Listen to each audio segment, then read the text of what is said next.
Assalamualaikum warahmatullahi wabarakatuh.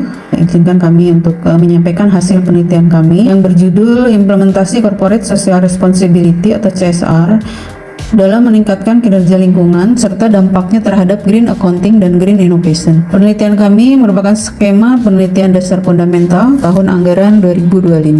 Nah, tim kami terdiri dari saya sendiri sebagai ketua, yaitu Dade Nurdinia.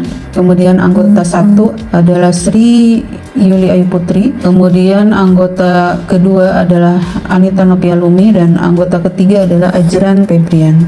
Yang melatar belakangi penelitian kami, di mana saat ini perusahaan, terutama perusahaan modern, tidak lagi hanya mengejar keuntungan finansial, tetapi juga dituntut untuk memperhatikan keberlanjutan sosial dan lingkungan melalui Corporate Social Responsibility atau CSR. Nah, CSR ini terbukti mampu meningkatkan kinerja lingkungan yang selanjutnya mendorong praktik green accounting dan green innovation sebagai praktik keberlanjutan. Hasil penilaian proper tahun 2023-2024 oleh Kementerian Lingkungan Hidup menunjukkan bahwa dari total kurang lebih 4.500 perusahaan yang tergabung dalam proper, ternyata masih banyak perusahaan yang peringkat merah atau belum taat. Jadi data berikut menunjukkan bahwa masih terdapat sekitar 1.313 yang menyatakan atau perusahaan ada pada peringkat merah atau belum taat. Jadi cukup signifikan, dan pada kategori atau peringkat emas itu hanya 85 perusahaan atau kinerjanya terbaik. Kemudian pada peringkat hijau itu ada 227 perusahaan. Sementara data yang menunjukkan sebagian besar perusahaan pada peringkat biru itu sebesar 2.649. Nah, ini peringkat biru maupun peringkat merah ini relatif signifikan. Untuk itu kami tertarik untuk meneliti lebih lanjut mengenai kinerja lingkungan ya yang dipengaruhi oleh CSR dan dimediasi oleh green accounting dan green innovation. Tujuan dari penelitian kami adalah yang pertama untuk menganalisis pengaruh implementasi CSR terhadap kinerja lingkungan. Yang kedua untuk menganalisis pengaruh implementasi corporate social responsibility terhadap green accounting. Yang ketiga untuk menganalisis pengaruh implementasi CSR terhadap green innovation. Yang keempat untuk menganalisis pengaruh green accounting terhadap kinerja lingkungan. Yang kelima untuk menganalisis pengaruh green innovation terhadap kinerja lingkungan. Yang keenam untuk menganalisis apakah green accounting mampu memediasi antara CSR dengan kinerja lingkungan.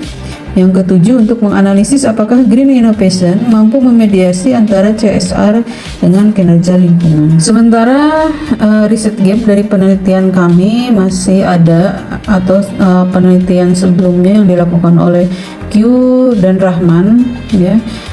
Di sini memperlihatkan bahwa atau menunjukkan bahwa CSR, green accounting dan green innovation itu secara parsial masih terdapat kesalahan dalam pemahaman tentang bagaimana interaksi antara CSR, green accounting dan green innovation secara kolektif memperkuat kinerja lingkungan, terutama di negara berkembang seperti Indonesia. Kemudian kebaharuan dari penelitian kami yaitu mengintegrasikan CSR, green accounting dan green innovation terhadap kinerja lingkungan ke dalam satu kerangka analisis. Kemudian menguji peran mediasi green accounting dan green innovation dalam hubungan CSR dengan kinerja lingkungan. Landasan teori kami menggunakan teori legitimasi, kemudian juga teori stakeholder.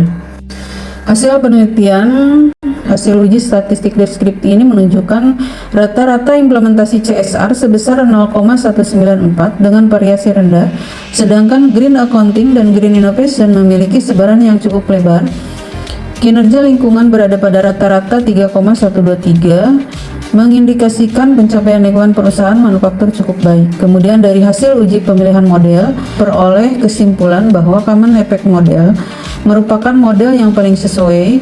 Uji asumsi klasik juga menunjukkan bahwa data memenuhi syarat estimasi karena residual berdistribusi normal, bebas multikolinearitas, tidak terdapat heterokedastisitas, dan tidak ada autokorelasi.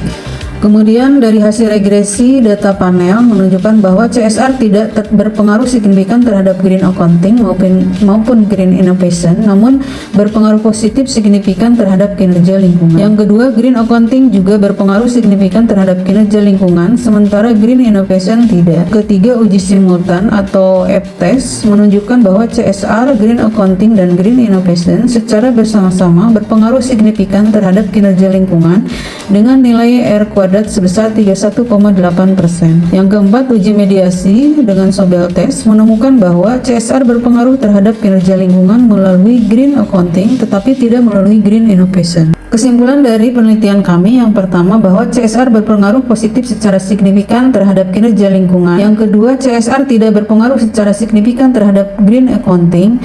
Yang ketiga, CSR tidak memiliki pengaruh signifikan terhadap green innovation. Yang keempat, green accounting berpengaruh positif dan signifikan terhadap kinerja lingkungan. Yang kelima, green innovation tidak berpengaruh signifikan terhadap kinerja lingkungan.